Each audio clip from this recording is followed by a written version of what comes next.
Rana Sheikh Rana probably কারণ sold out ছিল না এই ম্যাচে তো সোল্ড হচ্ছে না না বাট অন্য ম্যাচ তো সোল্ড আউট ছিল মেবি দ্যাটস ওয়াই দে না ওরা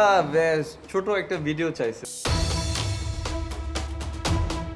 মাত্র 6 মিনিটেই বিক্রি হয়ে যায় ভারত ম্যাচের সাধারণ গ্যালারির সব টিকিট অথচ বৃহস্পতিবার নেপাল ম্যাচ হলেও এখনো বেশ কিছু টিকিট থেকে গেছে অবিক্রিত উপায় না পেয়ে শেষমেশ টিকিট সেল করতে প্রমোশনে বাফুফে কাজে লাগিয়েছে হামজা চৌধুরী সমিত সোম এবং কাপ্তান জামাল ভুঁইয়াদের মতো তারকাদের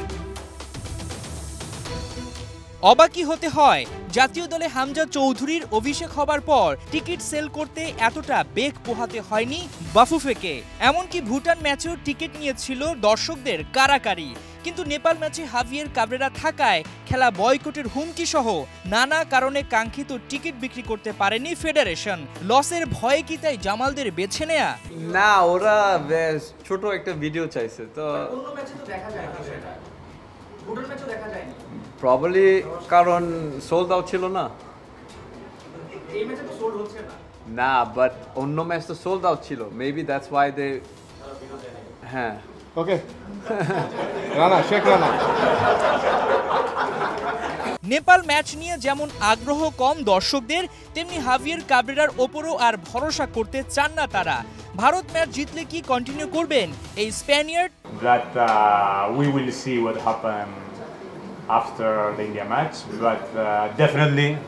we do believe we are going to get those 3 points. 3 পয়েন্টের কথা বললেও আকার ইঙ্গিতে কোচ বোঝাতে চাইলেন লাল সবুজে থাকতে চান তিনি কাটিয়ে উঠতে চান সমালোচনা এই যখন অবস্থা তখন ওদিকে নেপাল মুখিয়ে হামজা চৌধুরীর বিপক্ষে ম্যাচ খেলতে কিন্তু কেন দলটা এলো মাত্র একদিন আগে উত্তরটা পরিষ্কার নেপালের 8 ফুটবলার খেলছেন বাংলাদেশ ফুটবল লিগে ঢাকা বলতে গেলে ওদের সেকেন্ড হোম তাই আগে ভাগে অতিরিক্ত টাকা খরচ করে আসতে চায়নি ওরা ঢাকার আকাশ বাতাস সবই যে চেনা even including me I was also really want him to see in Nepal in that match, but unfortunately he was not able to be there. And now he is here, and we are in Dhaka. And of course, and all my team is excited to play with him. দলটার গুরু mat রস কয়েকদিন আগেই পদত্যাগ করেছে হারি খাটকা দায়িত্ব নিয়েছে কিরণ চেমজংদের হামজা সমিতদের নিয়ে গড়া বাংলাদেশকে নিয়ে ভয় নাই গুরুর চোখে We are not afraid because the football is a team game. It individual counts, but it's a team game. We are prepared for the tomorrow match. নেপালকে সহজ প্রতিপক্ষ মনে করা হবে সবচেয়ে বোকামি কেননা ঢাকা ওদের অপরিচিত কোনো জায়গা নয় আর পরিসংখ্যান বলে সবশেষ 5 বছর আগে ওদের হারিয়েছিল লাল সবুজরা আর 2021 থেকে যে ড্র ছাড়া জয়ের মুখই দেখেনি জামালরা হামজা চৌধুরী ফামিদুল ইসলাম সমিত সোম জায়ন আহমেদ এরপর কিউবা মিচেল একে একে প্রবাসীদের লিস্টটা ভারী হচ্ছে কিন্তু বাংলাদেশের ফলাফলের লিস্টটা কিন্তু একদমই ভালো নয় নেপালের বিপক্ষে বাংলাদেশ সেপ্টেম্বরে ফিফা প্রীতি ম্যাচ খেলতে গিয়েছিল যেখানে বাংলাদেশ একটা ম্যাচ খেলতে পেরেছে এবং একটাই ড্র